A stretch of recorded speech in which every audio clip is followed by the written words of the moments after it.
Praise the lord. హల్లెలూయా. స్తోత్రం స్తోత్రం స్తోత్రం స్తోత్రం. హల్లెలూయా. స్తోత్రం. ప్రార్థన చేసుకుందాం. పరిశుద్ధుడానికి వందనాలు. స్తోత్రం తండ్రి, మరొక నెలలో మమ్మలను ప్రవేశింపచేసి ఈ మొదటి ఆదివారం నీ పాద సన్నిధిలో చేరి నిన్ను స్తుతించుటకు, నిన్ను గణపరచుటకు మీరు మాకు అనుగ్రహించిన ఈ అమూల్యమైన సమయమును బట్టి నీకే వందనాలు, స్తోత్రములు చెల్లిస్తున్నాం తండ్రి. వచ్చిన మీ బిడ్డలందరినీ కూడా నీ చేతికి అప్పగిస్తున్నాను. పేరు పేరును మీరు ఆశీర్వదించండి.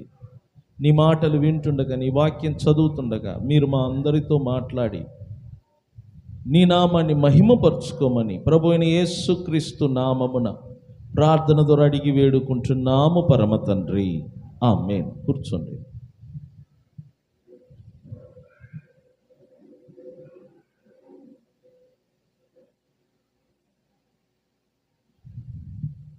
మంచిది సంగమా. కూడి వచ్చిన దేవుని బిడ్డలందరికీ కూడా ప్రభు అయిన యేసుక్రీస్తు నామమున వందనములు చెల్లించుకుంటున్నాను.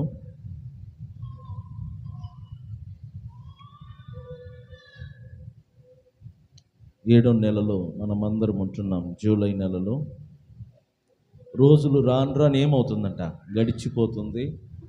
కన్నులు మూసి తెరిచే లోపు 2024 సంవత్సరం కూడా పూర్తి అవ్వచ్చు. కాబట్టి ఏది కూడా మన కొరకు ఆగదు. ఏ వారమైనా ఏ రోజైనా మన కొరకు ఆగదు. మనమే దేవుడిచ్చిన ప్రతి దినమును సద్వినియోగము చేసుకోవాలి. ఈరోజు నేను యూదుల రాజైన హిజ్కియా రాజు జీవితము నుండి కొన్ని పాఠములు నేర్చుకుందాం. యూదా రాజైన హిజ్కియా, అతని జీవితము నుండి కొన్ని పాఠములు నేర్చుకుందాము. 2 రాజుల గ్రంథము అధ్యాయము 18. బైబిల్ చదవగలిగిన వాళ్ళందరూ బైబిల్ తీయండి. చదవలేని వారు మీరు ఎక్కడ ఉన్నా వినండి ఆసక్తితో. 2వ రాజుల గ్రంథము అధ్యాయము 18, 1 నుంచి 7 వరకు చదువుకుందాం. నేను చదువుతాను, మీరు చూడండి. 1 నుంచి 7 వరకు. 2వ రాజుల గ్రంథము అధ్యాయము 18, 1 నుంచి 7 వరకు. ఇశ్రాయేలు రాజు ఏలా కుమారుడనైన హోషేయ ఏలుబడిలో 3వ సంవత్సరమందు యూదా రాజును ఆహాజు కుమారుడైన హిజ్కియా ఏలనారంభించెను. అతడు ఏలనారంభించినప్పుడు 25 ఏండ్ల వాడై యెరూషలేమునందు 29 సంవత్సరములు ఏలెను. అతని తల్లి జకర్య కుమార్తె, ఆమెకు అబి అని పేరు. తన పితరుడైన దావీదు చేసినట్లు అతడు యెహోవా దృష్టికి పూర్ణముగా నీతిని అనుసరించెను. ఉన్నత స్థలములను కొట్టివేసి విగ్రహములను పగులగొట్టి దేవతా స్తంభములను పడగొట్టి మోషే చేసిన ఇత్తడి సర్పమును చిన్న భిన్నములుగా చేసెను. దానికి ఇశ్రాయేలు నెహుష్టాషను పేరు పెట్టి దానికి ధూపము వేయుచు వచ్చిచుండిరి. అతడు ఇశ్రాయేలీల దేవుడైన యెహోవా యందు విశ్వాసము ఉంచినవాడు. అతని తర్వాత వచ్చిన యూదా రాజులలోను అతని పూర్వీకులైన రాజులలోను అతనితో సమమైన వాడు ఒక్కడును లేడు. అతడు యెహోవాను హత్తుకొని ఆయనను వెంబడించుటలో వెనుక తీయక ఆయన మోషేకు ఆజ్ఞాపించిన ఆజ్ఞలన్నిటినీ గైకొనుచుండెను. కావున యెహోవా అతనికి తోడుగా ఉండెను. తాను వెళ్ళిన చోట ఎల్లా అతడు జయము పొందెను.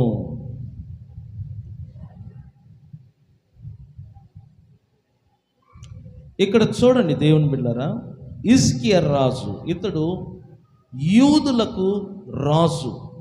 అందుకే ఇతనికి పేరు ఏంటంటే యూదా రాజు అంటారు. ఇతని తండ్రి పేరు ఆహాజు, ఇతని తల్లి పేరు అబి. ఇతడు తనకు 25 సంవత్సరం వయస్సు వచ్చినప్పుడు రాజుగా పట్టాభిషేకము చేయబడ్డాడు. 29 సంవత్సరములు ఏలుబడి చేశాడు. ఎన్ని సంవత్సరములు ఏలుబడి చేశాడు? 29 సంవత్సరములు ఏలుబడి చేశాడు. ఇతనిని గూర్చి బైబిల్ కొన్ని మంచి విషయాలు చెప్తున్నాయి.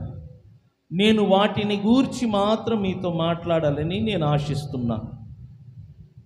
ఒకటి, ఇతను గురించి బైబిల్ చెప్పే మంచి మాట ఏంటంటే 3వ వాక్యములో చూడండి, ఇతడు యెహోవా దృష్టికి పూర్ణముగా నీతిని అనుసరించినవాడు. ఇతడు ఎలాంటి వాడంట చెప్పండి? దేవుని దృష్టికి పరిపూర్ణముగా నీతిని అనుసరించి నడిచాడంట. అనగా యథార్థముగా నడిచాడు. ఎవరి దృష్టికి? దేవుని దృష్టికి. నీతిని అనుసరించి నడిచాడు అంటే దేవుని దృష్టికి యథార్థముగా, దేవునికి ఇష్టమైనది ఏదో దానిని కనుగొని వాటి ప్రకారంగా నడిచాడు.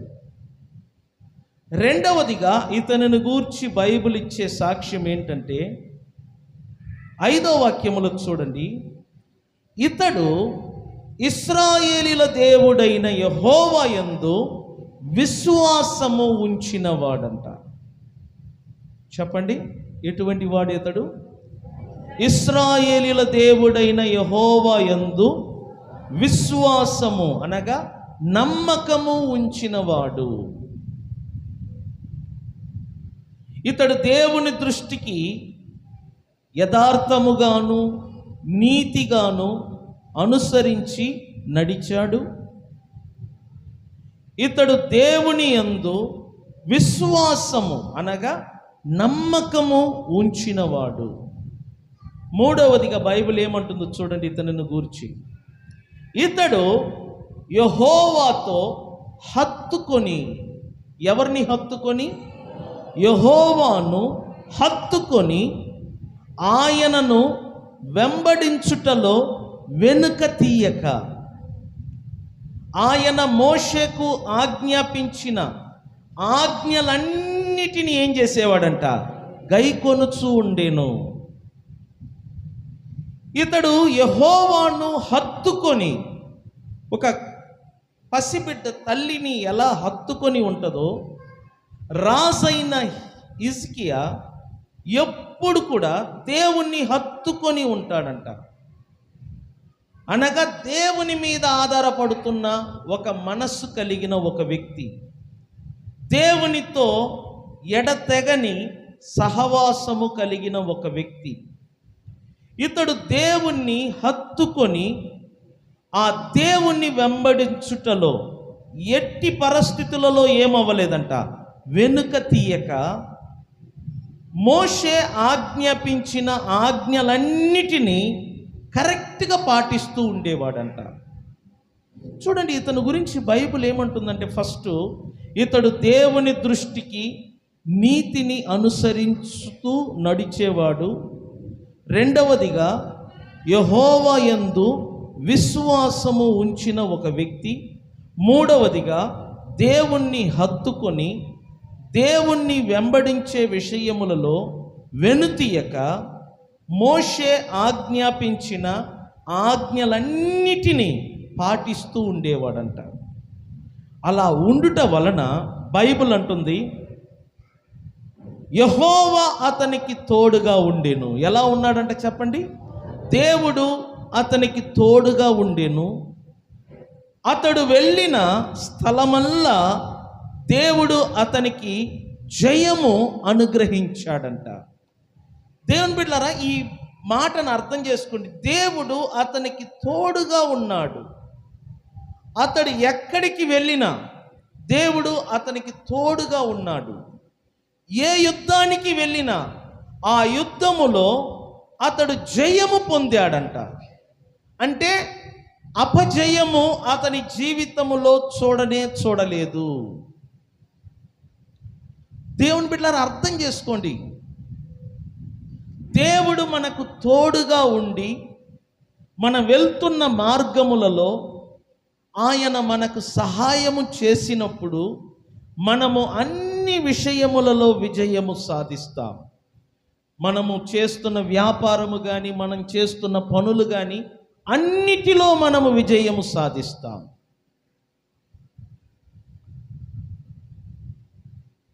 అందుకే దేవుడు మనకు తోడుగా ఉండాలి.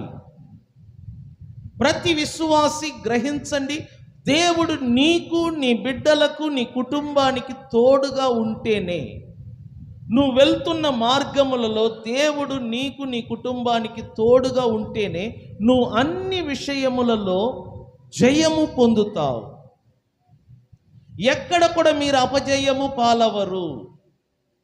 మనము, మన కుటుంబము అన్ని విషయాలలో జయము పొందాలి అంటే దేవుడు మనకు తోడుగా ఉండాలి.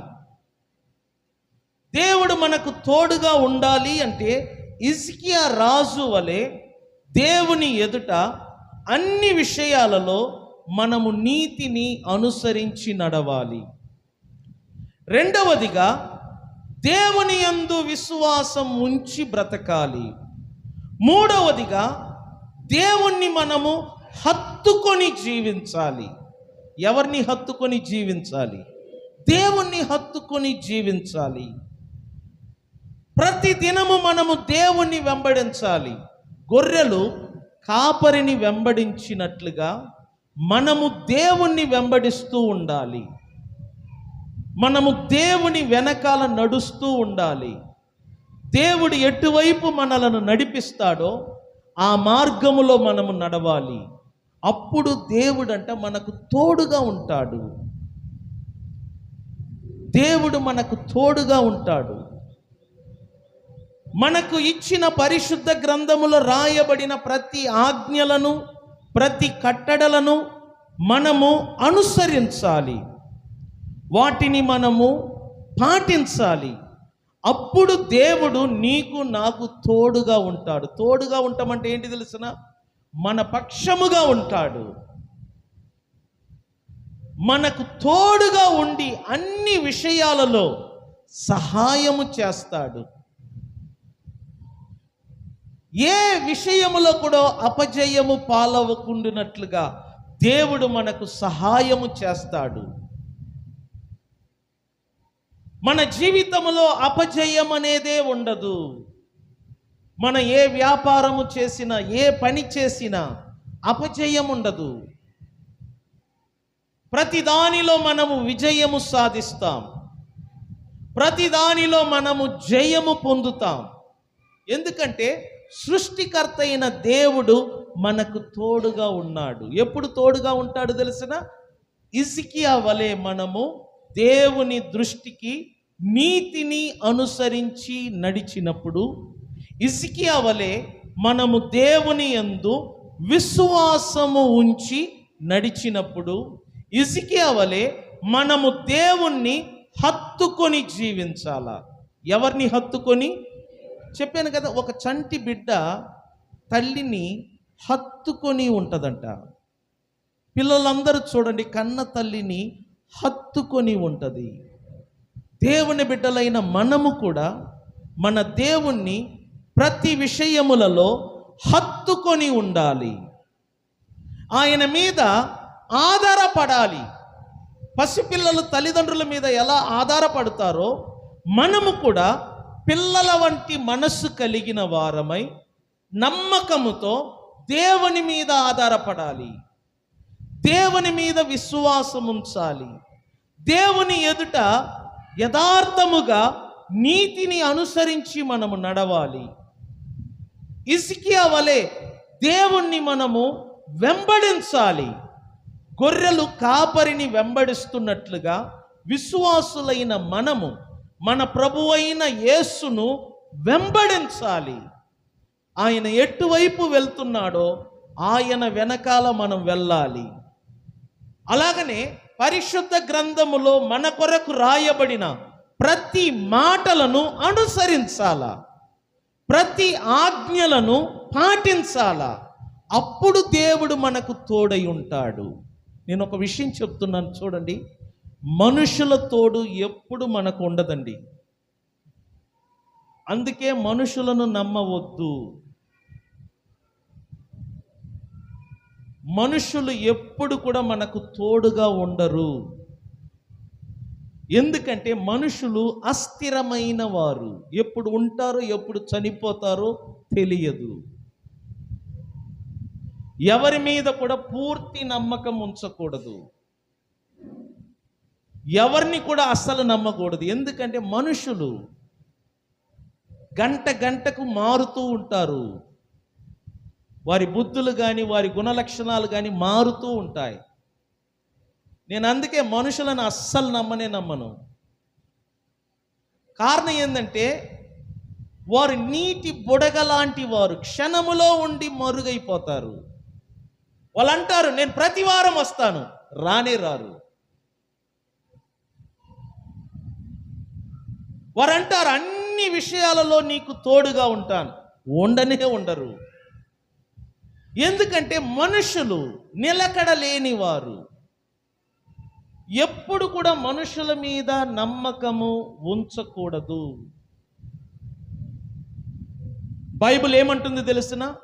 తన హృదయమందు నమ్మకము ఉంచినవాడు, మనుషులను నమ్మినవాడు శాపగ్రస్తుడు.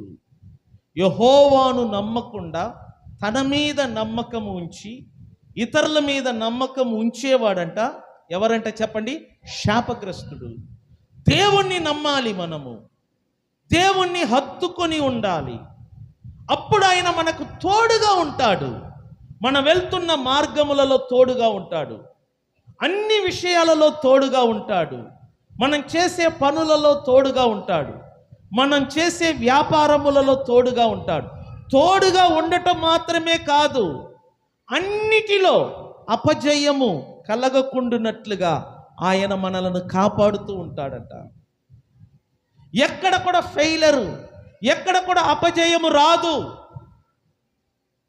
అన్ని విషయాలలో మనము జయము పొందినట్లుగా, విజయము పొందినట్లుగా దేవుడు మనకు తోడుగా ఉండి సహాయము చేస్తాడు. సంగమా, మీ కుటుంబము, మీ కుటుంబ సభ్యులందరూ అన్ని విషయాలలో జయము పొందాలని నేను మనస్ఫూర్తిగా కోరుకుంటున్నాను. మీరు ఎక్కడ కూడా అపజయము పాలవ్వకూడదు. మీ పిల్లలు కానీ మీరు జయము పొందాలి.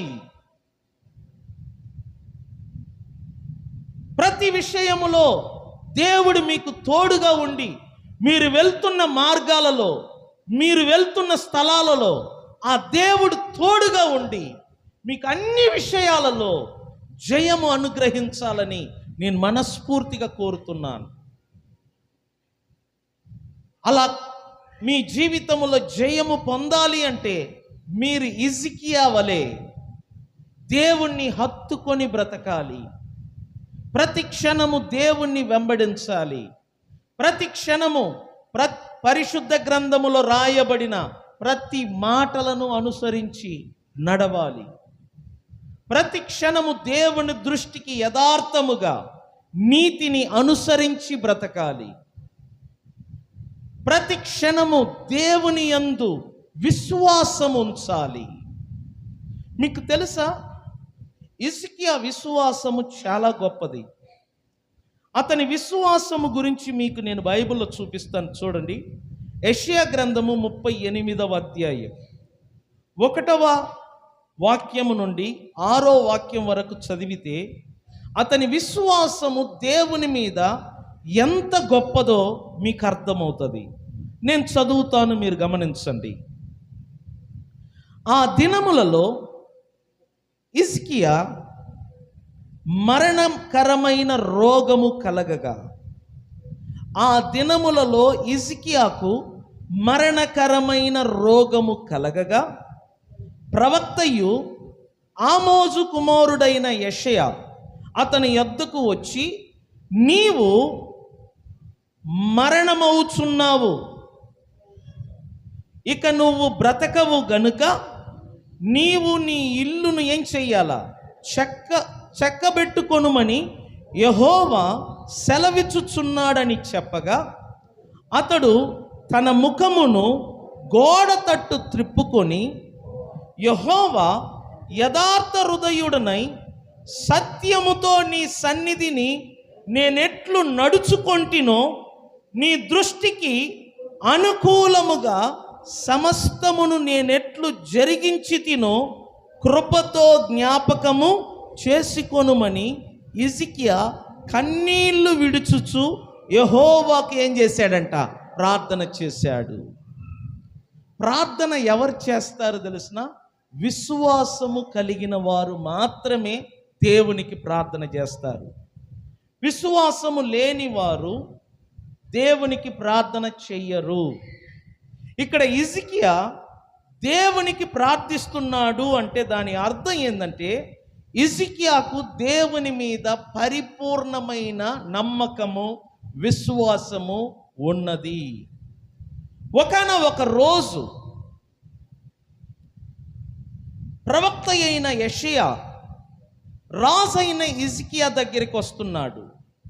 అప్పుడు హిజ్కియా పరిస్థితి ఏంటంటే, మరణకరమైన రోగముతో బాధపడుతున్నాడు.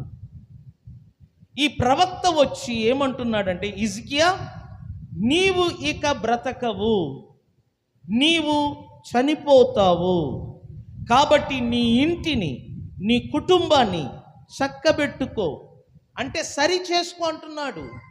నీ ఇంటిని సరి చేసుకో, నీ కుటుంబాన్ని సరి చేసుకో, నీ పిల్లలను సరి చేసుకో, నువ్వు ఎక్కువ కాలము బ్రతకవు, నీకు వచ్చిన రోగము అటువంటిది అని దైవజనుడైన ప్రవక్త అయిన యెషయా వచ్చి చెప్తున్నాడు. ప్రవక్త ఎప్పుడైనా దేవుని మాటలను విని ప్రజలకు చెప్తూ ఉంటాడు, అతనిని ప్రవక్త అంటారు. ప్రవక్త ఎవరు అనగా దేవుని మాటలను విని ప్రజలకు చెప్పేవారు ప్రవక్తగా పిలువబడుతున్నారు. దేవుడు కూడా ప్రజలతో డైరెక్ట్గా మాట్లాడడు. పాత నిబంధన కాలములో దేవుడు ప్రవక్తలను ఏర్పరచుకొని ఆ ప్రవక్తలతో చెప్తాడు. ఈ ప్రవక్తలు తనతో దేవుడు చెప్పిన మాటలను వెళ్ళి ఎవరికి చెప్పాలనో వారికి చెప్తూ ఉంటారు. వారిని ప్రవక్తలు అంటారు. ఇక్కడ యెషయా దేవుడు నియమించబడిన ఒక ప్రవక్త. దేవుడు చెప్తున్నాడు, యెషయా యూదా రాజైన హిజ్కియా దగ్గరికి వెళ్ళి నేను చెప్పిన మాటలను అలాగనే చెప్పు. ఇప్పుడు అతడు రోగముతో బాధపడుతున్నాడు. అతనికి వచ్చిన రోగము బహు భయంకరమైనది, మరణకరమైనది. ఇందువలన అతడు చనిపోబోతున్నాడు. అతడు చనిపోవటానికి ముందే కుటుంబాన్ని సరిచేసుకోమను, కుటుంబాన్ని చక్కబెట్టుకోమని దైవజనుడైన యెషయాతో దేవుడు చెప్పాడు. అలాగనే యెషయా హిజ్కియా దగ్గరికి వచ్చి దేవుడు తనతో చెప్పిన ప్రతి మాటను పొల్లు పోకుండా ప్రకటించాడు. ఎప్పుడు ఆ మాటలను హిజ్కియా విన్నాడో వెంటనే దుఃఖముతో ఏడవటం మొదలుపెట్టాడు. ఎందుకంటే దైవజనుడు వచ్చి చెప్తున్నాడు, నువ్వు ఇక బ్రతకవు, నువ్వు చనిపోతావు, నీ కుటుంబాన్ని, నీ ఇంటిని చక్కబెట్టుకో.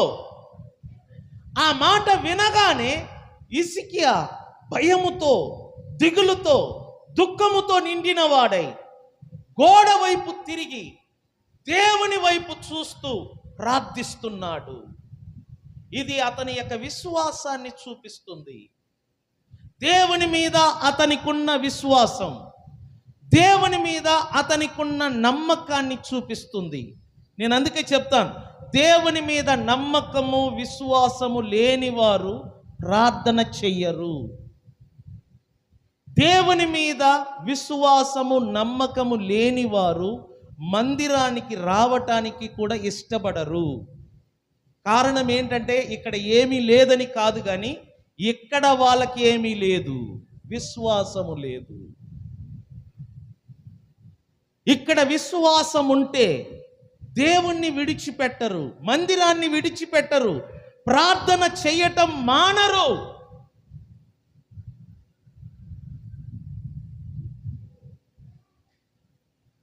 దేవుని మీద ఇతనికి విశ్వాసం ఉంది కాబట్టి గోడ వైపు తన ముఖమును త్రిప్పుకొని కన్నీటితో ప్రార్థిస్తున్నాడు, కన్నీటితో దేవునితో మాట్లాడుతున్నాడు. అతడు చేసిన ప్రార్థన ఎలా ఉన్నదో ఒకసారి మీరే చదవండి. 2వ వాక్యములో, అతడు తన ముఖమును గోడ తట్టు త్రిప్పుకొని, 3వ వాక్యం, యెహోవా యథార్థ హృదయుడనై సత్యముతో నీ సన్నిధిని నేనెట్లు నడుచుకుంటినో, నీ దృష్టికి అనుకూలముగా సమస్తమును నేనెట్లు జరిగించి తినో కృపతో జ్ఞాపకము చేసుకొనుమని హిజ్కియా కన్నీళ్లు విడుచుచు యెహోవాకు ఏం చేశాడంట? ప్రార్థించాడు.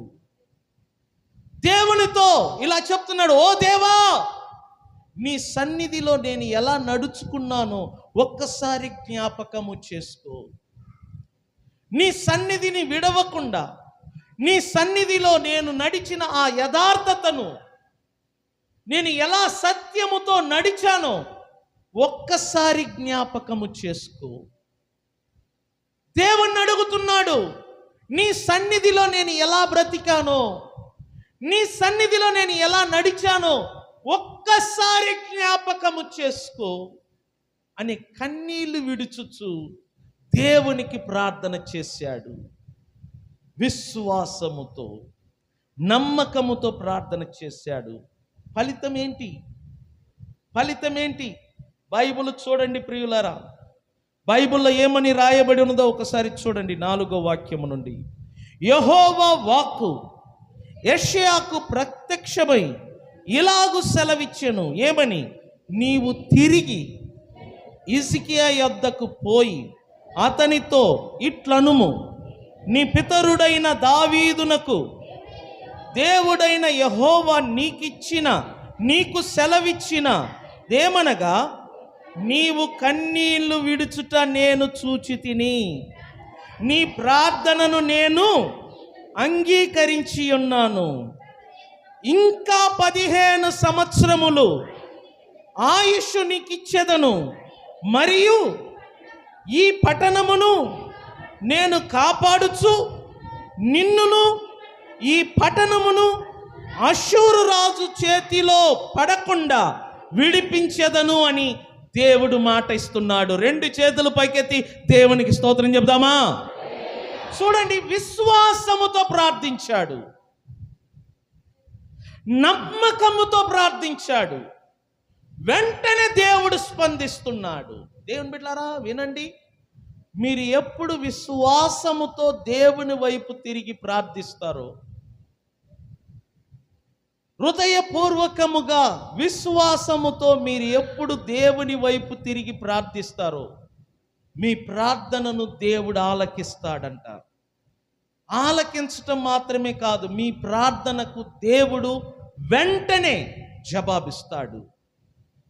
దేవుడు ఎప్పుడు స్పందిస్తాడంటే, నువ్వు విశ్వాసముతో ప్రార్థన చేస్తున్న ఆ సమయమున నీ ప్రార్థనను విని వెంటనే స్పందిస్తాడు. వెంటనే స్పందిస్తాడు. గంటలు తరబడి నువ్వు మోకాల మీద ఉండాల్సిన పని లేదు.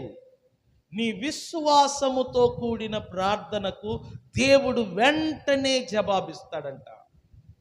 నమ్మకముతో, విశ్వాసముతో దేవుని వైపు తిరిగి ప్రార్థించాడు. దేవుణ్ణి అడుగుతున్నాడు, నన్ను జ్ఞాపకము చేసుకో, నీ సన్నిధిలో నేను ఎలా నడుచుకుంటునో ఒక్కసారి జ్ఞాపకము చేసుకో, నీ సన్నిధిలో నేను నడిచిన ఆ యథార్థతను, నీ సన్నిధిలో నేను ఎంత సత్యముగా యథార్థముగా నడిచానో ఒక్కసారి నీ కృపతో జ్ఞాపకము చేసుకో. ఎక్కువగా కూడా ప్రార్థన చేయలేదు, ఎన్నో మాటలు చెప్పి ప్రార్థించలా, 2-3 మాటలు చెప్పి కన్నీళ్లతో విశ్వాసముతో ప్రార్థించాడు. వెంటనే దేవుడు అతడు కారుస్తున్న కన్నీటిని చూశాడు.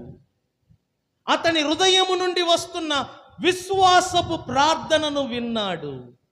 వెంటనే దేవుడు ప్రవక్త అయిన యెషయాను పిలిచి, యెషయా, నువ్వు తిరిగి వెళ్ళము, హిజ్కియా రాజు యొద్దకు వెళ్ళి నేను నీతో చెప్పిన మాటలను అతనికి తిరిగి చెప్పుము. ఏమని చెప్తున్నాడు? మరి యొక్క 15 సంవత్సరము నీకు ఆయుష్కాలమును నేను పెంచుతున్నాను. స్తోత్రం చెప్పండి. ఎన్ని సంవత్సరం పెంచాడంట? ఏ డాక్టర్ అయినా మనకు వైద్యము చేసిన తర్వాత నీ ఆయుష్కాలం 10 సంవత్సరం పెరుగును, నువ్వు 20 సంవత్సరాలు బ్రతుకుతావని ఏ డాక్టర్ అయినా చెప్పగలరా? డాక్టర్లు మన రోగమునకు ఔషధం ఇవ్వగలరు, వైద్యము చేయగలరు, కానీ మన భవిష్యత్ ఏంటో డాక్టర్లు చెప్పలేరు. మనం బ్రతుకుతామా చనిపోతామా డాక్టర్లు చెప్పలేరు. మనకు ఆయుష్కాలము పెరుగుద్దా తరిగిపోతుందా డాక్టర్లు చెప్పలేరు. ఆయుష్కాలమును అనుగ్రహించువాడు, పెంచేవాడంట దేవుడు ఒక్కడేనంట. స్తోత్రం చెప్పండి. అందుకే సంగమా, చిన్నదానికి పెద్దదానికి డబ్బు ఉందని హాస్పిటల్కి పరిగెత్తడం అలవాటు చేసుకోవద్దు. దేవుని వైపు ఆధారపడు, దేవుని వైపు తిరు, నీ చేతులు దేవుని వైపు చాపు. ఒక అవకాశము దేవునికి ఇవ్వటము అలవాటు చేసుకో. డబ్బు ఉంది కాబట్టి మనం వెళ్తున్నాం. ఒకవేళ డబ్బే లేదనుకోండి, ఖచ్చితంగా మన చేతులు ఎవరి వైపు చాపుతాము? దేవుని వైపు. ఎందుకంటే డబ్బున్న చోట విశ్వాసము పని చెయ్యదు. డబ్బు నీ ఇంట ఉన్నప్పుడు విశ్వాసముతో నీకు పని ఉండదు. ఎందుకంటే డబ్బు ఉంది కాబట్టి. విశ్వాసము ఎప్పుడు పని చేస్తుంది తెలుసునా? నీ ఇంట్లో ఉన్న డబ్బులన్నీ అయిపోయినప్పుడు. బైబిల్లో ఒక స్త్రీ ఉంది. ఆ స్త్రీ రక్తస్రావరం అనే రోగముతో బాధపడుతుంది. 1 సంవత్సరము 2 సంవత్సరములు కాదు సుమా, బైబిల్ అంటుంది 12 సంవత్సరాలుగా రక్తస్రావరం అనే రోగముతో ఆ స్త్రీ బాధపడుతుంది. కానీ బైబిల్ అంటుంది ఆమె గొప్ప ధనికురాలు, చాలా డబ్బు ఆమె దగ్గర ఉన్నది. కాబట్టి తన దగ్గర ఉన్న డబ్బుతో డాక్టర్ల దగ్గరికి వెళ్తుంది, వైద్యము చేయించుకుంటుంది. బైబిల్ ఏమంటుంది తెలిసిన? వైద్యము వలన, డాక్టర్ల దగ్గరికి వెళ్ళుట వలన తన దగ్గర ఉన్న ధనమంతా అయిపోయిందంట. ఉన్న ధనమంతా వైద్యము కొరకు ఖర్చు పెట్టింది. నయము కాలేదు, స్వస్థత కలగలేదు. కానీ ఆమె స్థితి మరీ దారుణముగా తయారవుతుంది. రక్తస్రావరం, బ్లీడింగ్ అనేది ఆగట్లేదు. అలాంటి రోజుల్లో ఆమె ఉంటున్న గ్రామానికి యేసు ప్రభు వస్తున్నాడని కొందరు చెప్పుట ఆమె విన్నది. ఆయన రోగులను ముట్టి స్వస్థపరుస్తున్నాడు, గుడ్డివారికి కంటి చూపును అనుగ్రహిస్తున్నాడు, నడవలేని వారిని నడిపిస్తున్నాడు, అద్భుత ఆశ్చర్య కార్యాలు తన నోటి మాటల ద్వారా చేస్తున్నాడు. ఆయన మాట్లాడగా దయ్యములు పారిపోతున్నాయి. ఆయనను గూర్చిన వార్త ఆ స్త్రీ విన్నది. ఎప్పుడు యేసును గూర్చిన మాట విన్నదో ఆమె హృదయములో ఒక విశ్వాసము, ఒక నమ్మకము కలిగింది. వెంటనే ఆమె హృదయములో ఒక కోరిక, ఆ యేసు ప్రభుడు నేను చూడాలి. ఆయన మన గ్రామానికి వస్తే బాగుండును అని ఆశించింది. ఆమె కోరిక ప్రకారముగా అనుకోకుండా యేసు ప్రభు ఆ గ్రామానికి వస్తున్నాడు.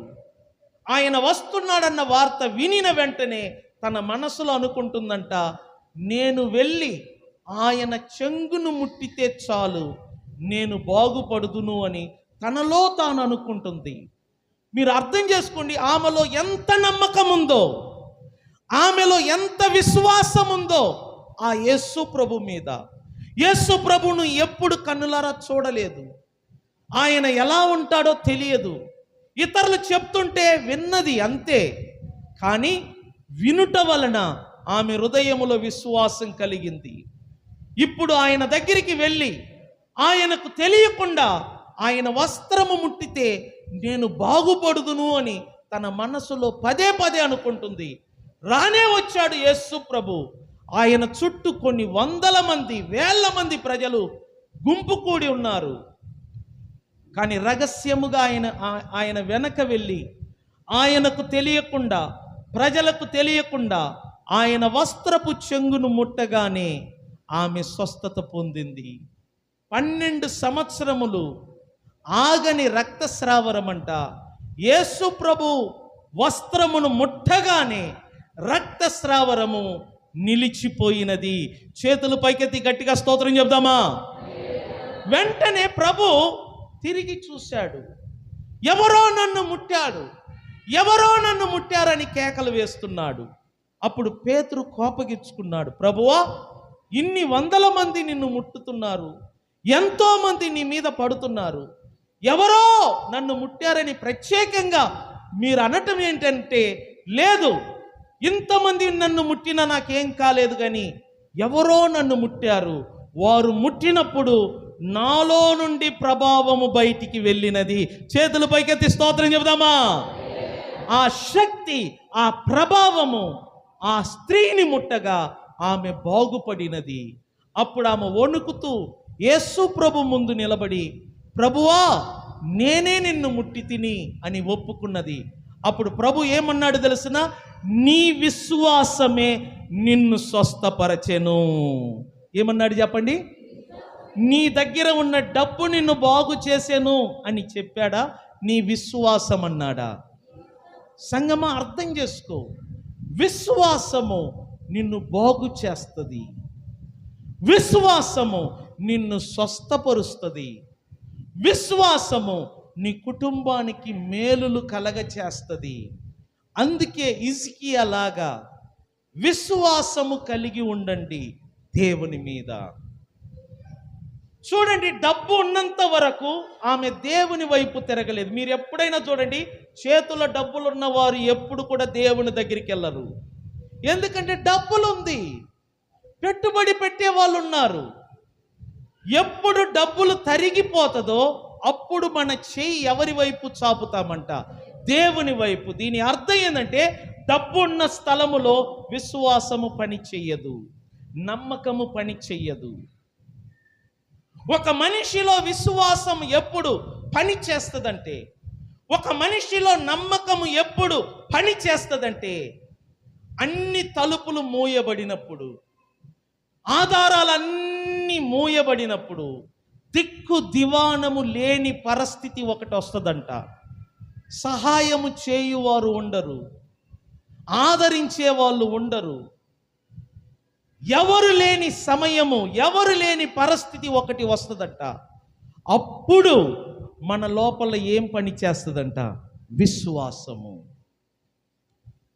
డబ్బు, స్నేహితులు, బలము, పలుకుబడి ఇవి ఉన్నంత వరకు నీకు దేవుని మీద విశ్వాసము కలగదు. మీకు తెలుసా, నేను పదే పదే చెప్తుంటాను, వృద్ధాప్యం, ముసలితనం దేవుడు ఎందుకు ఇచ్చాడు? శరీరములో బలము, యవ్వనము ఉన్నంత వరకు మనిషి ఎవరికి లోబడడు. యవ్వనము, బలము శరీరములో ఉన్నంత వరకు మనిషి దేవునికి లోబడడు. వారిలో గర్వం ఉంటుంది, అహంకారం ఉంటుంది. పలుకుబడి ఉందని, యవ్వనం ఉందని, ఆస్తిపాస్తులు ఉన్నాయన్న అహంకారం ఉంటుంది. కానీ ఒకానొక రోజు యవ్వనము తగ్గిపోతుంది, ముసలితనం పెరుగుద్ది. మనందరికీ తెలుసు, మన శరీరములో వృద్ధాప్యము వచ్చే కొలది మన బిడ్డలు కూడా మనల్ని అసహించుకుంటారు, మన స్నేహితులు కూడా మనలను అసహించుకుంటారు. మనకు దగ్గర వచ్చే వాళ్ళు రాను రాను తగ్గిపోతూ ఉంటారు. అప్పుడు ఒంటరితనం వస్తుందంట. మీరు చూడండి, ముసలితనం వస్తున్నప్పుడు నీ బిడ్డలు నీ దగ్గరికి రారు, నువ్వు ప్రేమించిన నీ కుమారులు నీ దగ్గరికి రారు, నువ్వు ఇష్టపూర్వకంగా పెంచిన నీ కుమార్తె నీ దగ్గరికి రాదు. ఎందుకంటే ముసలితనం, వృద్ధాప్యం అందరికీ ఒక అసహ్యాన్ని పుట్టిస్తుంది. ఆ ముసలితనం ఉన్న వాళ్ళ దగ్గరికి వెళ్తే ఒక రకమైన స్మెల్ వస్తుంది. అందువలన ఎవరు కూడా ముసలి వారి దగ్గరికి వెళ్ళరు. బలము చచ్చిపోతుంది, శక్తి చచ్చిపోతుంది, రాబడి ఉండదు. అలాంటి సమయములో వారు ఎవరి వైపు తమ చేతులు చాపుతారంట. అందుకే దేవుడు మనిషికి ముసలితనాన్ని ఇచ్చాడు. మీరు చూడు, యవన వయసులో ఎవరు లోబడరు, వినరు.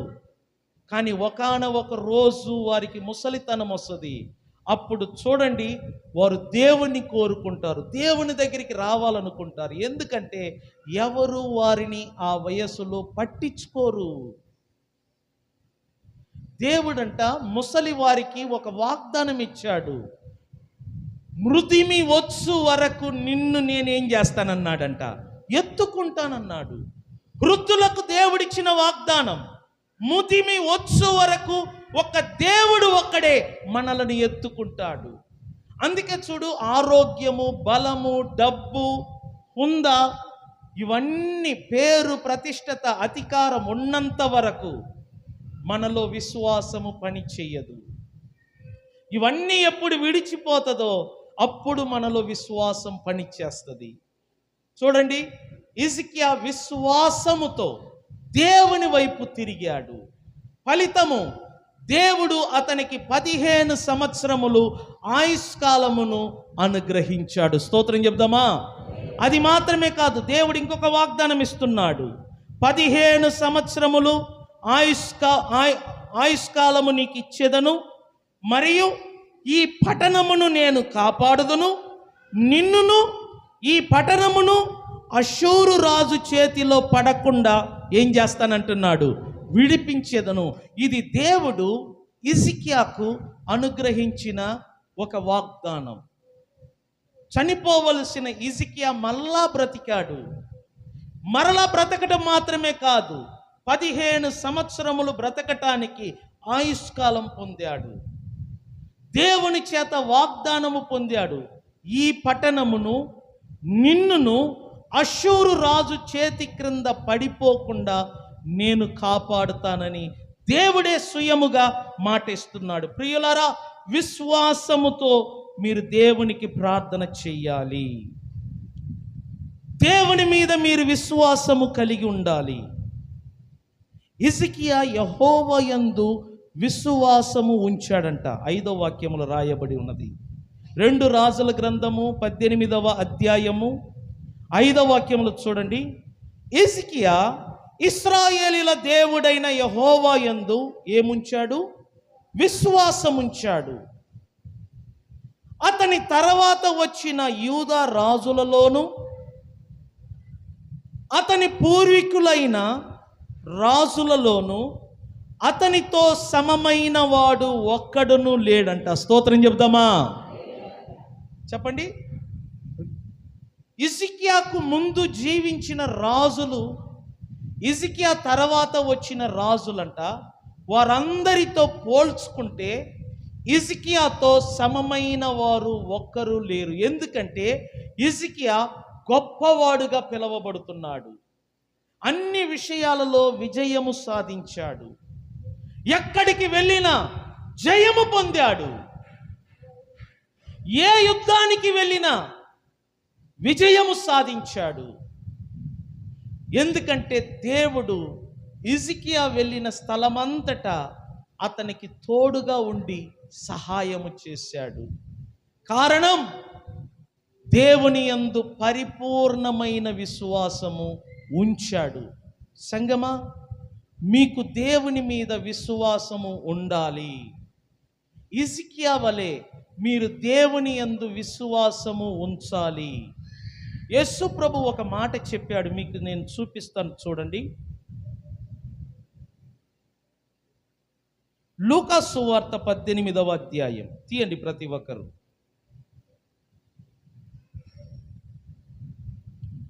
లూకా సువార్త అధ్యాయం 18.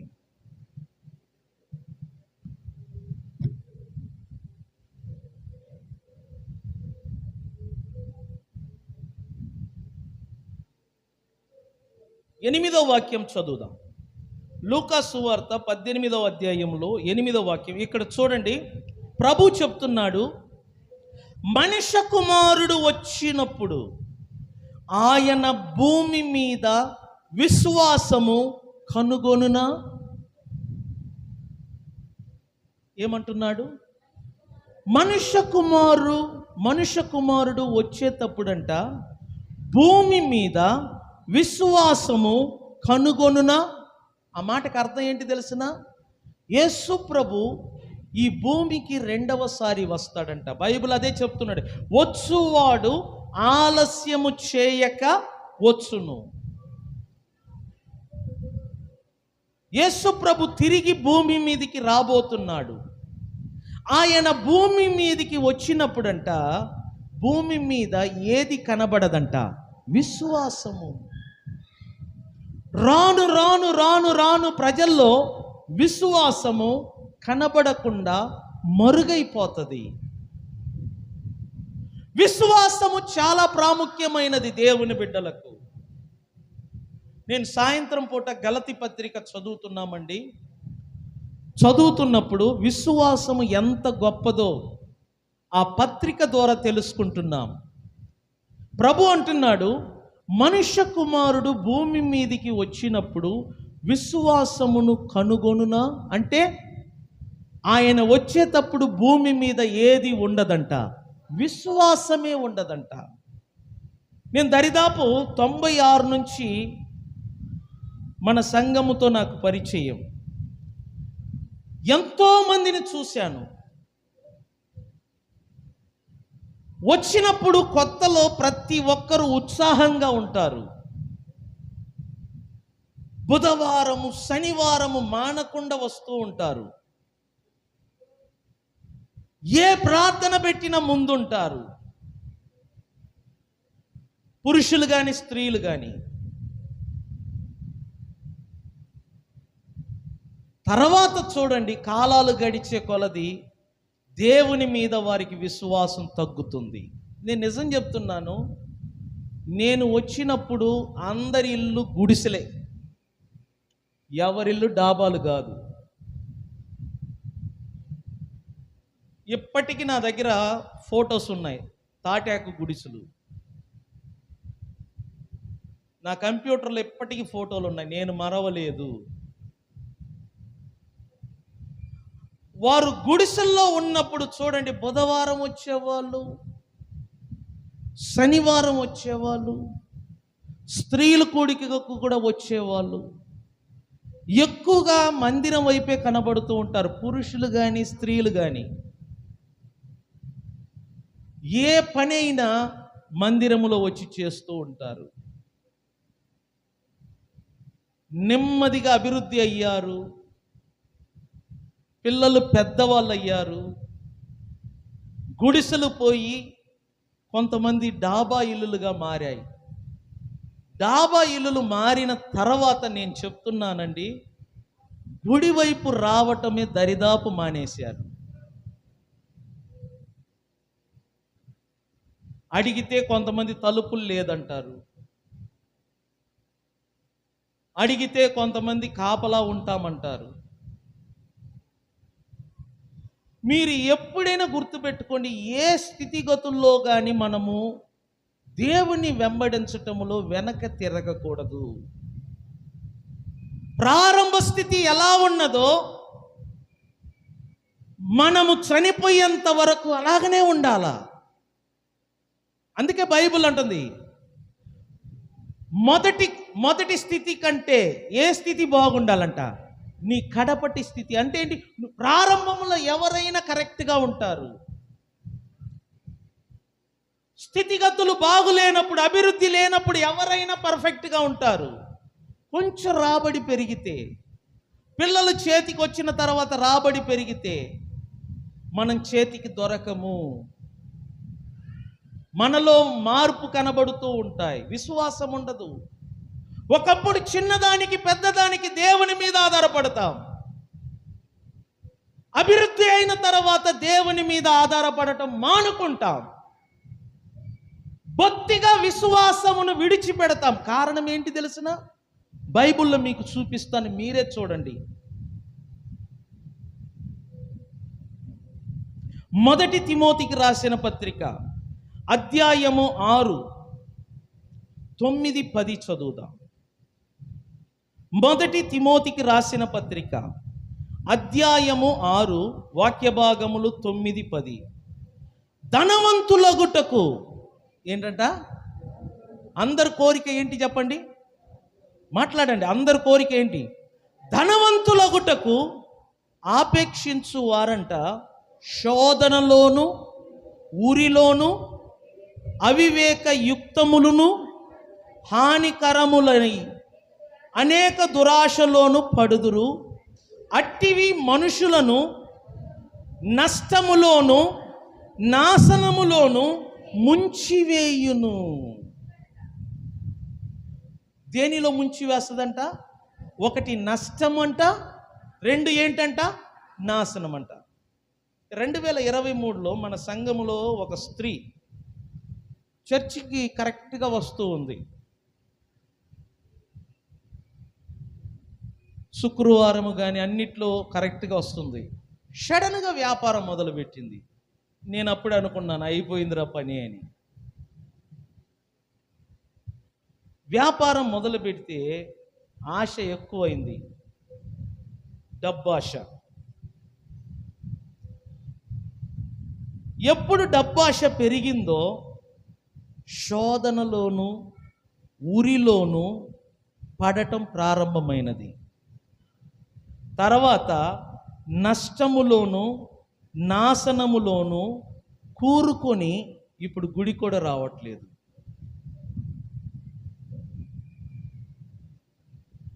వ్యాపారం చేయటం తప్పు కాదు, డబ్బు సంపాదించటం తప్పు కాదు. డబ్బు మీద మోజు అది ప్రమాదము. డబ్బు కోసము దేవునికి దూరం అవటం, డబ్బు కోసం మందిరానికి దూరం అవటం అది డేంజర్. నేను చెప్తున్నాను.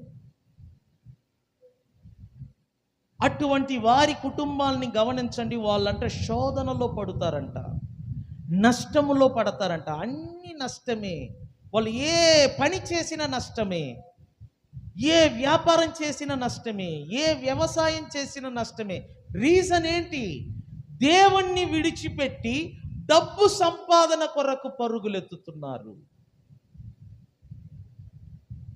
బైబిల్లో క్లియర్గా రాయబడి ఉంది. అందరికీ వినబడేటట్లుగా ఆ వాక్య భాగములను శబ్దముతో చదవండి, గట్టిగా మీరే చదవ, అందరు కలిసి చదవండి. ధనవంతులగుటకు ఏమగుటకు? ధనవంతులగుటకు ఆపేక్షించు వారు ఫస్ట్ దేంట్లో పడతారంట? శోధన. రెండవది ఏంటంట? ఊరి.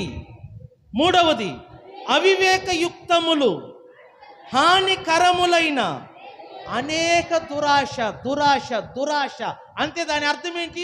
ఒక్క వారములోనే 10 లక్షలు రావాలా, అందరు సొమ్ము నా కాడికే రావాలా, అందరు డబ్బులు నా కాడికే రావాలా, సంవత్సరములో కోట్లు సంపాదించాలా? వద్దు. కోటీశ్వరులందరూ కూడా వినండి, నేను చెప్తున్నాను, అనుభవంతో చెప్తున్నాను. కోటీశ్వరులందరూ కూడా ప్రశాంతత లేని చావు చస్తున్నారు. ఎటువంటి చావు? మీరు అనుకుంటారు మేము కోటిస్తున్నాం, మా కాడ కోట్లు. గుర్తుపెట్టుకోండి, నేను చెప్తున్నాను. మీ గోడ మీద రాసి పెట్టి కింద పురుషోత్తం చౌదరి అని రాయండి. కోటీశ్వరులకు మంచి సావే రావట్లేదు. కోట్లకు పడగెత్తిన వాళ్ళందరూ కూడా కుక్క సావు వస్తున్నారు. మీరు కావాలంటే పేపర్లో చూడండి, టీవీలో చూడండి. వారికి వచ్చే మరణము, వారికి వచ్చే చావు ఎంత భయంకరముగా ఉన్నదో. ప్రశాంతంగా చనిపోయేది ఎవరు తెలిసినా? డబ్బు లేనివారు, ఇండ్లు వాకిళ్ళు లేనివారంట. సంతోషంగా ప్రశాంతంగా నులక మంచం మీద ప్రాణం వదులుతారంట. వారు చనిపోయిన చుట్టుపక్క వాళ్ళు అయ్యో పాపము ఎవరు లేరని తలారూప వేసి పోగు చేసేనా అంత్యక్రియలు చేస్తారంట. కానీ డబ్బు కలిగిన వాళ్ళకి ఆ స్థితి లేనే లేదు. ఎందుకంటే వారు ధనాపేక్ష కలిగిన వారు. ధనవంతులు అవ్వాలన్న కాన్సెప్ట్తోనే డబ్బును సంపాదిస్తున్నారు. దురాశ కలిగి పరుగులెత్తుతున్నారు. మందిరం అని ఉండదు, ప్రార్థన అని ఉండదు, ఆదివారం రోజు కూడా డబ్బు దొరికితే పరుగులెత్తుతూ ఉంటారు. కానీ బైబిల్ అంటుంది వారంట శోధనలో పడుతారంట, ఊరిలో పడతారంట, దురాశ పాలవుతారంట. చివరికి వాళ్ళ గతి ఏంటి తెలిసిన? నష్టములోను నాశనములోను ముంచివేయును. సముద్రము నీళ్లు ఎలా నోవోహు కాలములో ఈ ప్రపంచాన్ని ముంచివేసినదో, అలాగనే దురాశ వారిని నష్టములోను నాశనములోను ముంచివేయును. ప్రమాదకరమైనది దురాశ, ధనాపేక్ష. దురాశ, ధనాపేక్ష ప్రమాదకరమైనది. డబ్బు మీద మోజు, డబ్బు మీద కోరిక చాలా డేంజర్. నేను చెప్తున్నాను. 10వ వాక్యము చూడండి. ఎందుకనగా ధనాపేక్ష సమస్తమైన కీడులకు ఏంటంట? చూడండి, ప్రతి కీడుకు మూలం ఏంటంట? ధనాపేక్ష. ధనము కాదు, ధనము మంచిది, డబ్బు మంచిది. ధనము చెడు కాదు, ఐశ్వర్యము చెడు కాదు. ధనము కావాలి, డబ్బు కావాలి. పిల్లలను చదివించాలన్నా, వారికి పెళ్లి చేయాలన్నా, మంచి గృహము కట్టాలన్నా, లగ్జరీ జీవితము అనుభవించాలంటే డబ్బు కావాలి. డబ్బు మంచిదే, ధనము మంచిది. కానీ ధనాపేక్ష, ధనము పట్ల కోరిక, ధనము పట్ల మోజు, దురాశ ప్రమాదకరమైనది. అది సమస్త కీడులకు మూలమంట. ఎప్పుడు ఒక మనిషికి ధనాపేక్ష కలుగుతుందో ఆ ఇంటికంట కీడు ప్రారంభమవుతుంది. ఇప్పుడు చదువమ్మా. కొందరు దానిని ఆశించి, దేనిని? ధనమును ఆశించి. దేని నుండి అంట? మాట్లాడండి. దేని నుండి? ధనమును ఆశించి విశ్వాసము నుండి తొలగిపోయి నానా బాధలతో తమ్మును తామే ఏం చేసుకుంటున్నారు? పొడుచుకుంటున్నారు. చూసారా? కొందరంట ధనమును ఆశించి.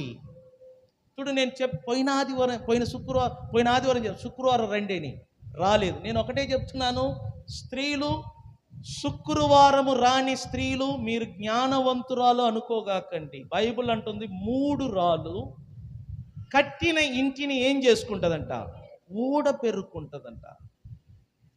నీ దైవ సేవకుడు చెప్పినట్టుగా విను. హిజ్కియా రాజంట మోషే రాసిన ఆజ్ఞలన్నిటిని ఏం చేశాడంట? పాటించాడంట. దైవ సేవకుడైన మోషే రాసిన ఆజ్ఞలను పాటించాడు. దైవజనుడు చెప్పినట్లుగా ఏర్పాటు చేసిన ప్రార్థన సమయములను మీరు దాటివేయవద్దు. ఆ రోజు మీకు ఎంత రాబడి ఉన్నా దూరం కావద్దు. ఇళ్లల్లో ఉన్న స్త్రీలారా, మీ కుటుంబ క్షేమం కోసం చెప్తున్నాను. నీ భర్త పనికెళ్తే వెళ్ళని, నువ్వు మందిరములో వచ్చి పడు.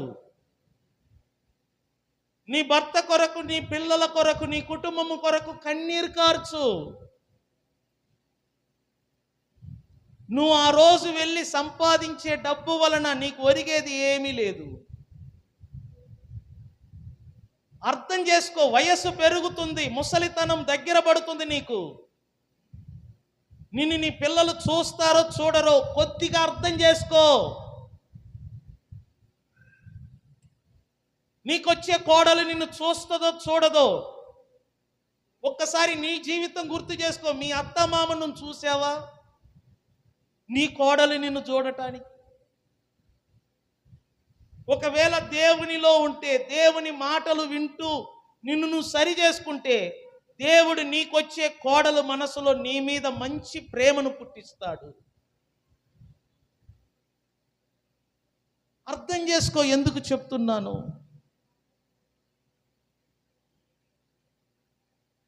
ప్రార్థనకు దూరం అవ్వద్దు. బైబిల్ అంటుంది కదా, దానిని ఆశించి. దేనిని?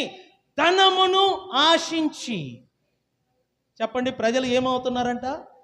ధనమును ఆశించి విశ్వాసము నుండి ఏమవుతున్నారంట? తొలగిపోతున్నారు. నేను చెప్తున్నాను కదా, 96 నుంచి చూస్తున్నాను. ప్రారంభంలో కరెక్ట్గా ఉంటారు, ప్రారంభంలో సరిగా ఉంటారు.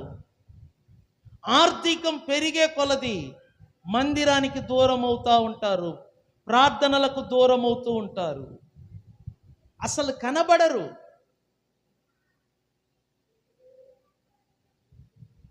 దానిని ఆశించి, ధనమును ఆశించి విశ్వాసము నుండి తొలగిపోవుదురు.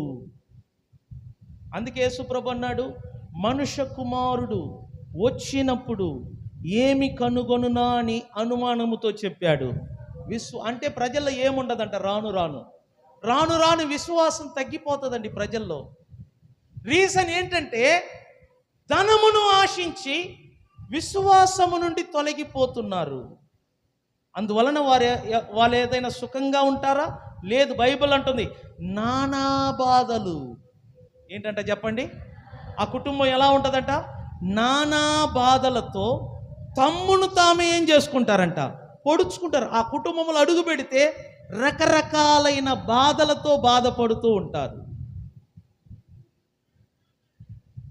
నష్టము నష్టము నష్టము నష్టము, నాశనము. ఏ పని చేసినా నష్టం, ఏ వ్యాపారం చేసినా నష్టం, ఏ వ్యవసాయము పని మొదలుపెట్టినా నష్టము నష్టము నష్టము. ఇస్సాకంట ఆ దేశమందు విత్తనము చల్లాడంట. దేవుడంట 100 ఫలమును ఇచ్చాడంట. స్తోత్రం చెప్దామా? విత్తనము చల్లితే దేవుడు ఏం చేశాడంట? 100 ఫలం ఇచ్చాడంట. కారణం ఏంటంటే, ఇతడు దేవుని మీద విశ్వాసము కలిగిన వాడు. దేవుని మీద నమ్మకం కలిగి మందిరానికి రండి. దేవుని మీద విశ్వాసము కలిగి మందిరానికి రండి సంగమా. ఒక స్త్రీలు, ఒకవేళ మీకు పిల్లలు పుట్టారా? పిల్లలు పుట్టితే ఏమైంది? హ్యాపీగా మందిరంలో వచ్చి కూర్చోడానికి. పిల్లల్ని ఎత్తుకొనిరా, చర్చిలో కూర్చో. మా అమ్మగారు స్త్రీల కూడికకు 5 కిలోమీటర్లు నడిచి వెళ్ళారండి. మీరు ఇక్కడి నుంచి రావడానికి కష్టపడుతున్నారు. నేను చెప్తా ఉంటాను, 5 కిలోమీటర్స్ అండి. ప్రతి శుక్రవారం మా అమ్మగారు 5 కిలోమీటర్లు నడిచి వెళ్ళాలా స్త్రీల కూడికకు. శుక్రవారం అయితే ఇంట్లో ఏదో ఒక పచ్చడి అడావడిగా నూరి వెళ్ళిపోతూ ఉంటారు. నేను గర్వంగా చెప్తున్నాను కదా, అలాంటి వాళ్ళు తల్లి ఉండటం వలన మేము ఈరోజు సుఖంగా ఉన్నాం.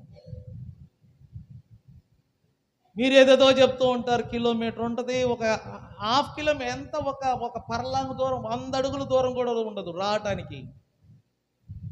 ఏం బాగుపడుతున్నారు?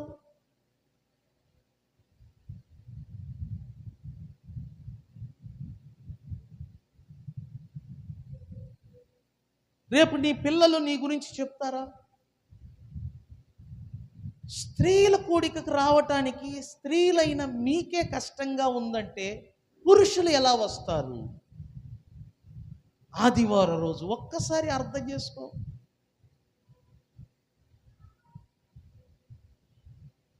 మీరంటారు, నా బ్యాంక్ అకౌంట్లో 2 లక్షలు ఉంది, మా పుట్టింటోళ్ళు బాగా ఉన్నోళ్ళు అంతా పెడతా ఉంటారు. అమ్మా, వేల కోట్లు ఉన్నోడు కుక్క జావు వస్తున్నారమ్మా. టీవీలో చూడండి, పేపర్లో చూడండి. 100 ఎకరాలు కాదు, వేలల్లో ఎకరాలు కలిగిన వాళ్ళు. మనం అనుకుంటాం 100 ఎకరాలు, వేలల్లో ఎకరాలు సంపాదించిన వాళ్ళందరికీ కుక్క సావు వస్తుంది. ఎక్కడ కాల్స్తారో ఎక్కడ చంపుతారో వాళ్ళకే తెలియదు. వాళ్ళు బయటికి వస్తున్నప్పుడు సెక్యూరిటీతో బయటికి వస్తారు.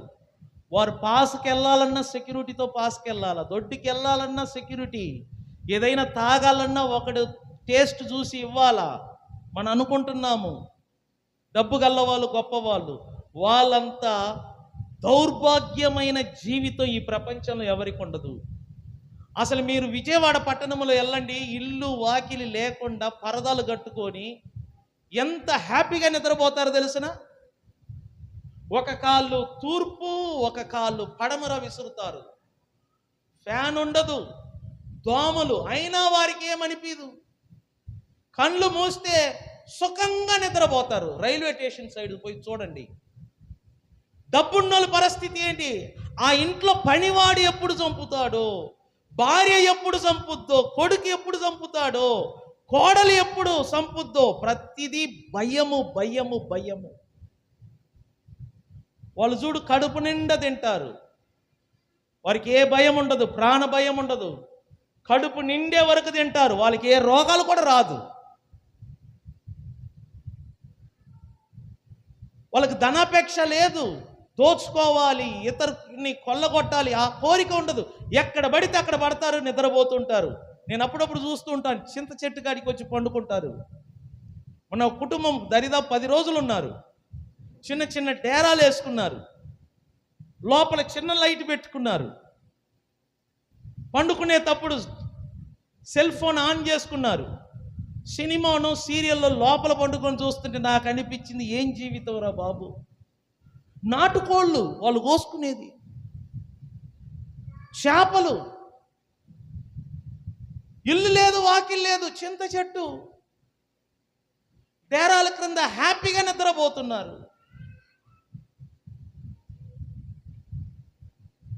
ఎంత సుఖ జీవితమో.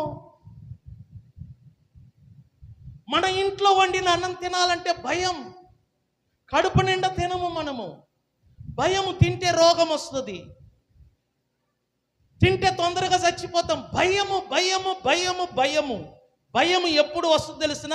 విశ్వాసము కొదువైనప్పుడు. విశ్వాసము లేని చోట భయము పని చేస్తుంది.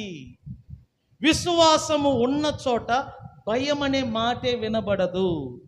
నేను అందుకే చెప్తున్నాను, చాలామంది ధనమును ఆశించి విశ్వాసము నుండి తొలగిపోయి నానా విధములైన బాధలతో తమ్మును తాము ఏం చేసుకుంటున్నారంట? పొడుచుకుంటున్నారు. ఎందుకు? విశ్వాసము నుండి తొలగిపోవటం.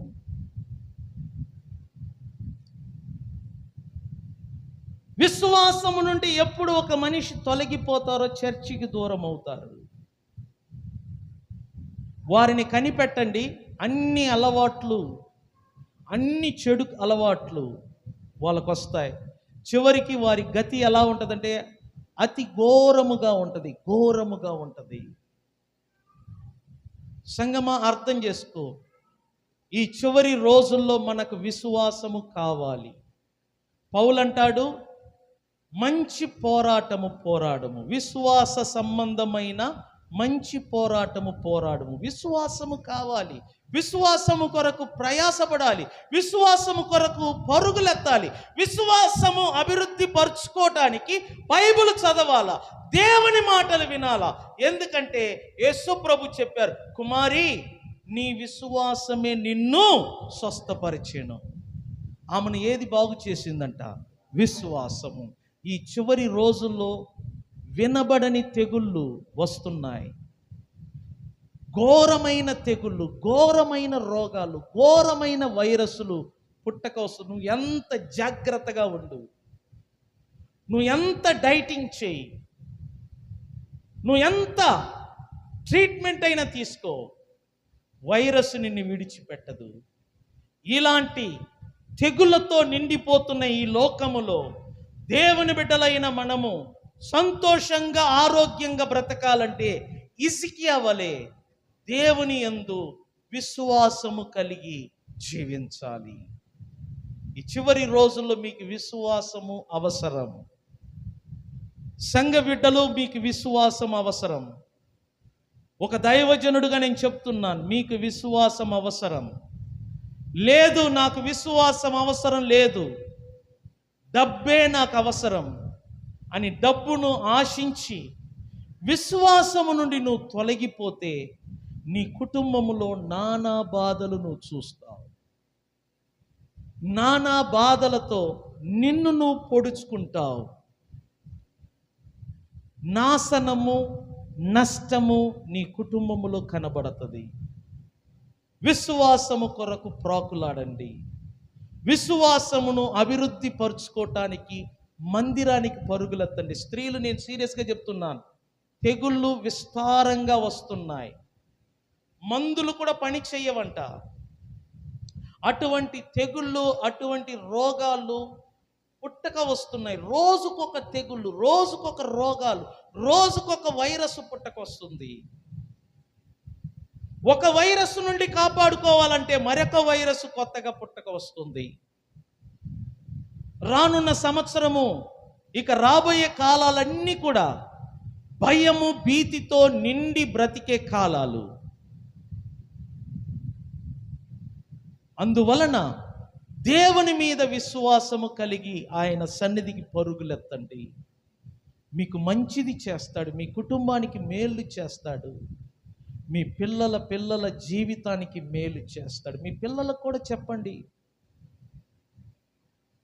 నిన్న ఒక వీడియో చూశాను. ఒకడు చదువుకోవటానికి బడికి వెళ్తున్నాడు, కానీ అతనికి చదువు ఎక్కటం లేదు. టీచరు ఒక మాట అన్నాడంట, అరే నీకు చదువు ఎక్కదరా, నా మాట విని మీ అమ్మ నాన్నకి చెప్పి 2 ఆవులు కొని పెట్టమను, ఆ ఆవులు మేపురా, అదే నీకు కరెక్ట్ అన్నాడంట. టీచర్ ఆ మాట అన్నప్పుడు చుట్టుపక్కల ఉన్న స్టూడెంట్స్ అందరూ కూడా ఏకాలంగా నవ్వారంట, హేళన చేశారంట. కానీ అతడు ఏమనుకోలేదు.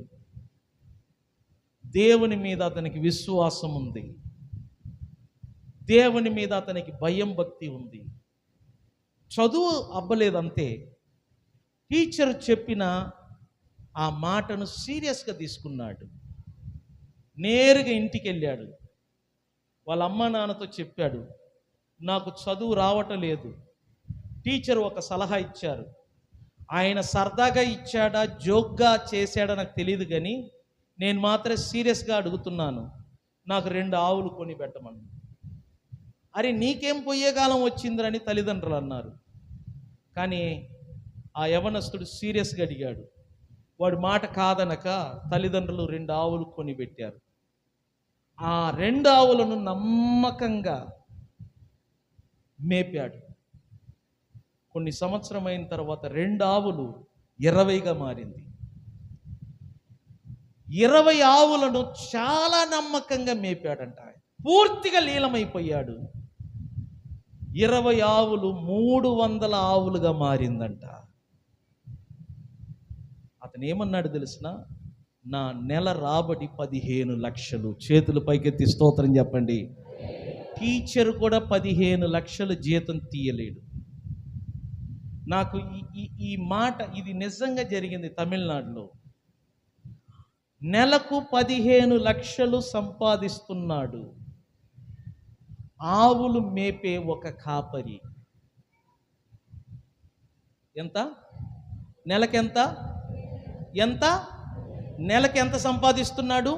15 లక్షలు అతని రాబడి. కేవలము ఆవులను మేపుట ద్వారా 300 ఆవులకు యజమాని ఎంతో మందికి అతడు పని ఇచ్చి వారికి జీతం ఇస్తున్నాడు. చూసారా?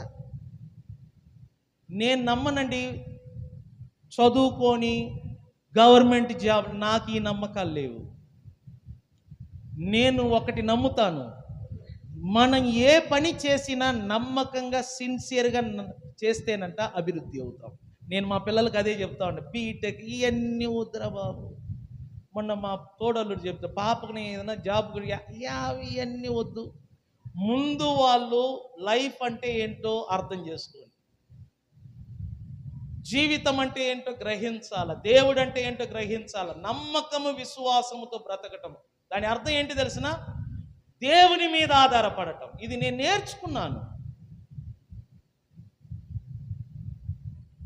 ఎప్పుడు మనం దేవుని మీద ఆధారపడతామో, ఆ పాఠం ఎప్పుడు నేర్చుకుంటామో, నెలకు లక్షలు కాదు కోట్లు కూడా మనల్ని వెతుక్కొని వస్తుందంట.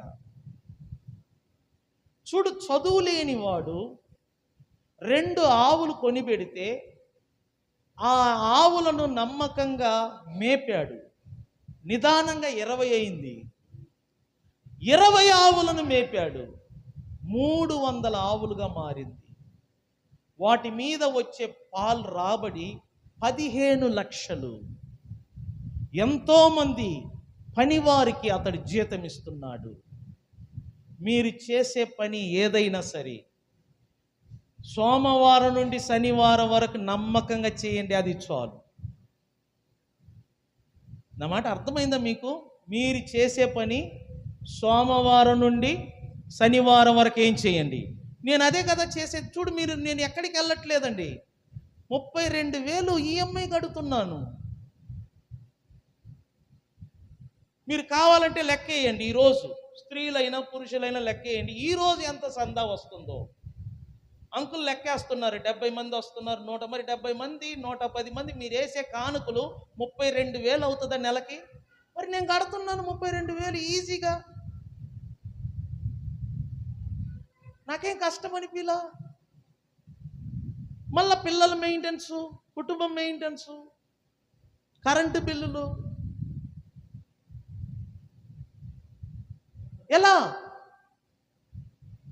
పని మీరు అంటారు, ఓ శుక్రవారం రోజు స్త్రీలు కోట్లు వేస్తున్నారు, మళ్ళీ ఇంకొకరు అంటారు బుధవారం బోలెడు మంది కానుకలు వేస్తున్నారు, మళ్ళీ ఇంకొకరు అంటారు శనివారం కానుకలు వస్తున్నాయి. సరే మీరు వచ్చి చూడండి, శుక్రవారం ఎంత వస్తుంది, శనివారం ఎంత వస్తుంది. మరి ఎలా కడుతున్నాను? కేవలము దేవుని మీద విశ్వాసం. పరుగులు ఎత్తటం లేదు, ఎక్కడికి వెళ్ళటం లేదు, హ్యాపీగా ప్రశాంతంగా ఉన్న చోటనే ఉండటం.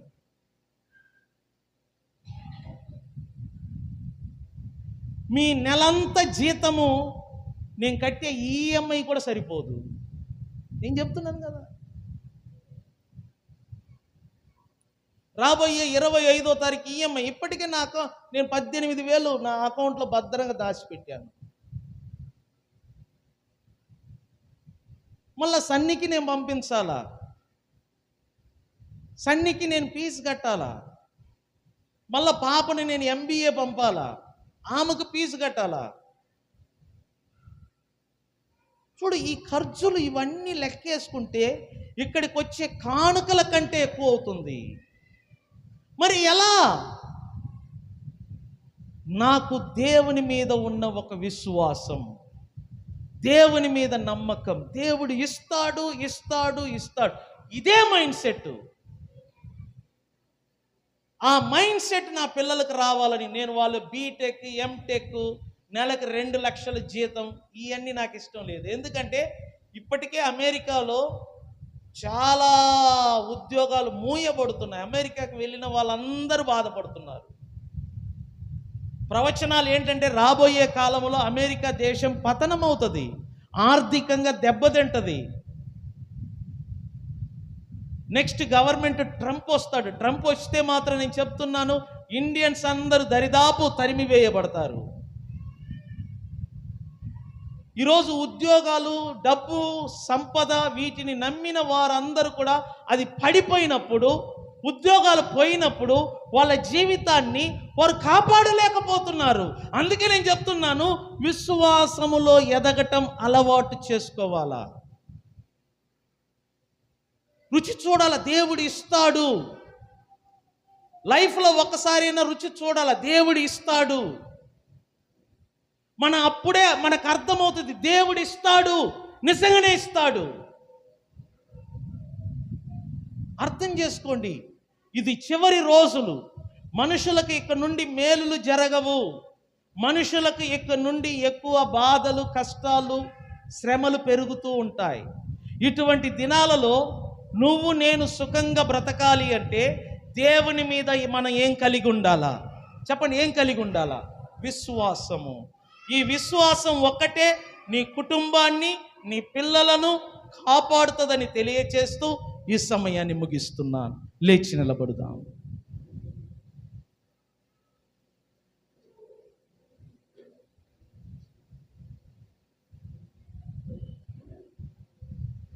సంగమ, సీరియస్గా నేను మాట్లాడుతున్నాను.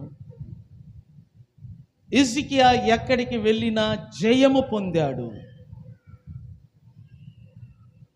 ఎక్కడ అపజయము పొందలేదు. కారణం, అతడు వెళ్ళిన స్థలమంతటా దేవుడు అతనికి తోడుగా ఉన్నాడు.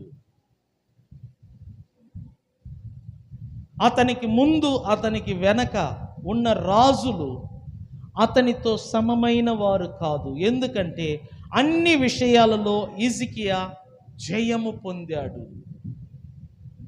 అందుకు కొన్ని కారణాలు. ఒకటి, దేవుని ఎదుట నీతిని అనుసరించి నడిచాడు. 2, దేవుని యందు విశ్వాసం ఉంచాడు. 3, దేవుణ్ణి హత్తుకొని ఆయనను నమ్మకంగా వెంబడించాడు. మీరు కూడా దేవుని యందు విశ్వాసము కలిగి జీవించండి. దేవుని మీద విశ్వాసము కలిగి జీవించండి. ఇది చివరి రోజులు. మనం సంపాదిస్తున్న 10,000, 15,000, 20,000 సరిపోదు. ఇక నుండి అంతకు మించిన రాబడి రాదు. అందుకని చాలామంది డబ్బును కొల్లగొడుతున్నారు, దోచుకుంటున్నారు. ఇటువంటి దినాలలో నీ విశ్వాసమే నిన్ను కాపాడుతుంది. నీ విశ్వాసమే నిన్ను స్వస్థపరుస్తుంది. నీ విశ్వాసమే నిన్ను రక్షిస్తుంది. విశ్వాసము కొరకు శ్రమపడుడి.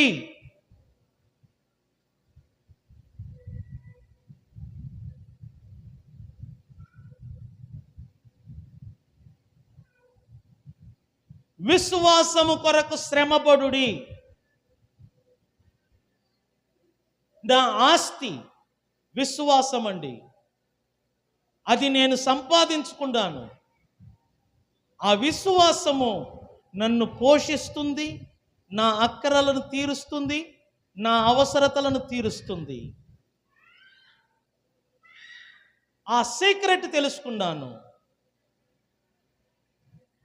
మీరు కూడా విశ్వాసమును సంపాదించుకుంటే, మీరు కూడా విశ్వాసమును అభివృద్ధి పరుచుకుంటే మీ కుటుంబము సంతోషముగా ఉంటుంది. వినిన ఈ మాటలను బట్టి కొద్ది క్షణము స్వరమెత్తి ప్రార్థన చేయండి. ప్రతి ఒక్కరు ఎవరు మౌనంగా ఉండవద్దు దేవుని సన్నిధిలో.